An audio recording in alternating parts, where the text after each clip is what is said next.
First question I wanted to ask you. Finally got to play Lobo, so I was wondering how much of that was acting? All of it was acting. It's a matter of like letting your, we have to obey and go obey rules, and like when I put all that on, it's unapologetically just chaos, and I can be as wild as I want to be. So is there a place in there that's me? Of course there's stuff in there, but it's a wonderful, fun role to play, and I didn't get to be in it too much. Every scene we played, there'd be more and more things that would come up. She said she was just acting. I need you to stay with me here, because this is one of those moments where what they show you on screen and what they actually mean are two very different things. She sits there with that blonde hair and that smile, talking about playing Lobo like it's just fun and games, just a character, just a job. But here's the thing though. When she said all of it was acting, you already know what I'm about to say. You already felt it. That little twitch, that pause, that moment where her eyes went somewhere else for half a second. This wasn't just a press tour. This was damage control. And the reason I'm telling you this right now is because what they cut out of that interview, what they buried in the edit, what they don't want you to see, it changes everything. Let me take you back to that room. 2 artists, they said. Just 2 artists interviewing each other. The K-pop star from Le Sserafim, sweet kid, asking questions about fearlessness and healing, and what it means to be good. And the actress Millie, she's sitting there giving these beautiful answers about humility and service and giving yourself over to faith. Sounds lovely, right? Sounds like a perfect little Hollywood moment where everyone holds hands and talks about being real ones. Except there's a moment. You saw it. She's talking about Lobo, this chaotic anti-hero, this bounty hunter who lives in the gray, and she says, I didn't get to be in it too much. And then she laughs. Actually, wait, let me rephrase that. She didn't laugh like someone who was happy about it. She laughed like someone who just remembered something they weren't supposed to remember. Now, you and I both know how this machine works. You sign the papers, you do the press, you say the lines they give you. But every once in a while, somebody slips. And this slip, right here, this is the breadcrumb. She said every scene they played, more and more things would come up. More and more. Think about that.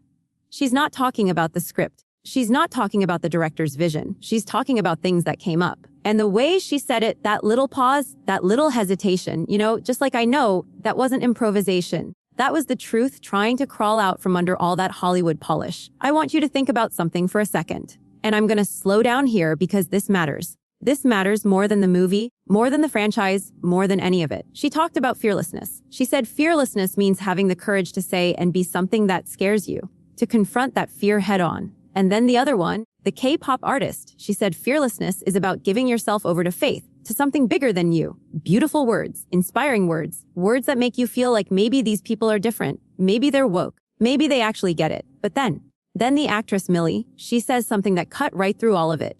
She said being good sometimes means you have to be a little bit bad to be very, very good. Now you tell me what that sounds like to you. Because here's what it sounds like to me. It sounds like someone who knows, someone who's seen the back rooms, who's sat in the meetings, who's been told what to say and what not to say. Someone who understands that in this industry, in this town, in this system, goodness isn't about being nice. It's about doing what has to be done. And look, I'm not saying she did anything wrong. I'm not accusing her of anything. What I'm saying is, when you hear someone say, you have to be a little bit bad to be very, very good, you need to stop and ask yourself, what kind of bad? For what kind of good? And who decides? This is where it gets interesting. And this is the part nobody talks about. She said she loves anti-heroes and villains because they bring layers of depth to stories. She said she'd love to play Harley Quinn, someone who's unapologetically chaotic, someone who doesn't follow the rules. And then she said something that should have made every single person in that room stop dead. She talked about Lobo, this character who sits on the cliff at the end of the movie and whispers, yeah, jump. Yeah, do it. And she said that's just good storytelling. That's the little guy on your shoulder. But here's the question they didn't ask her. The question they cut out. The question that would have blown this whole thing wide open. Who is that voice to you? Who is the voice telling you to jump? And before you think I'm reading too much into this, before you think I'm making something out of nothing, I want you to remember something. Hollywood doesn't make mistakes. Not like this. Not on a press tour for a major franchise movie. These interviews are scripted. The questions are approved. The answers are rehearsed. And yet, she said what she said. She talked about liberation and freedom and not taking life too seriously. She talked about being a vehicle for opposition, for views that fight right and wrong. She said she's dangling off both sides. And then she smiled. You know the smile. The one that says, I've said too much, but you can't prove it. Now, I want you to think about your own life for just a second. Think about the people you trust, the ones you'd call when you did your worst thing, the real ones. She called them ride or die. She said you call them when you've done the worst thing and they say, I'm here. And I thought, wow, that's beautiful. That's exactly what everyone wants. Someone who shows up when everything falls apart. But then I realized what she was actually saying. She was saying the people you trust the most, the ones who show up when you've done the unforgivable, those are the real heroes. Not the ones who judge you, the ones who stay. And maybe that's true. Maybe that's exactly what the world needs. But what happens when the worst thing you've done isn't a mistake? What happens when it's a choice? And this is the moment where everything connects. The breadcrumb leads to the bigger picture. Because here's what they cut out of that interview. Here's what they didn't want you to hear. When she said, a hero can be found in a very unlikely place, maybe in yourself. She wasn't just talking about the movie. She was talking about all of us. She was saying that the system, the machine, the elite who run everything, they want you to believe you need saving. They want you to believe the hero is out there, on the screen, in the comic books, in the palace, in the White House. But the truth they don't want you to know is that the hero has been you all along. And that terrifies them. Because a hero who knows their own power can't be controlled. Now I'm going to tell you something that might make you uncomfortable. And I need you to stay with me because this is where the mask comes off. She talked about loss and revenge and healing. She talked about a girl who rises anyway. And she said she loves that character. Of course she does. Because that character, Kara, Supergirl, she's not just a superhero. She's a symbol of something deeper. She's a symbol of resilience in the face of a system that wants to destroy you. And when they sat there and talked about flawed heroes, when they said the thing that makes you flawed is actually the thing that makes you worthy, they were telling you the truth. But not the whole truth. The whole truth is that the system labels you flawed on purpose. It makes you feel inadequate on purpose. It tells you you're not enough, so you'll keep looking for someone to save you. And here's where I get a little personal with you. And I don't usually do this, but I have to because this is eating at me. Every time I see one of these interviews, every time I watch someone from this world sit there and smile and say all the right things, I can't help but think about what's underneath. The pressure, the control, the way they own you once you sign that paper. She talked about losing yourself when the world tells you what's good and what's bad. And she said you find solace in who you are as you age. And I believe she meant that. I truly do. But I also know, and you know too, that not everyone makes it out. Not everyone finds themselves again. Some of them disappear. Some of them get silenced. Some of them end up in places no one talks about. So when she said, don't be on the phones, and they all laughed, I didn't laugh. Because I know what that means. You know what that means? It means stay offline. It means don't talk to anyone. It means the conversation stops here. And the fact that they made it a joke, the fact that they put it on a hat, that's not cute. That's the message. That's the command. Don't be on the phones. Don't ask questions. Don't dig. Don't expose. Just watch the movie. Just buy the ticket. Just consume. And that's exactly what they want. That's what they've always wanted. But you're here. You're watching this. And I know you're not just watching this because you're bored.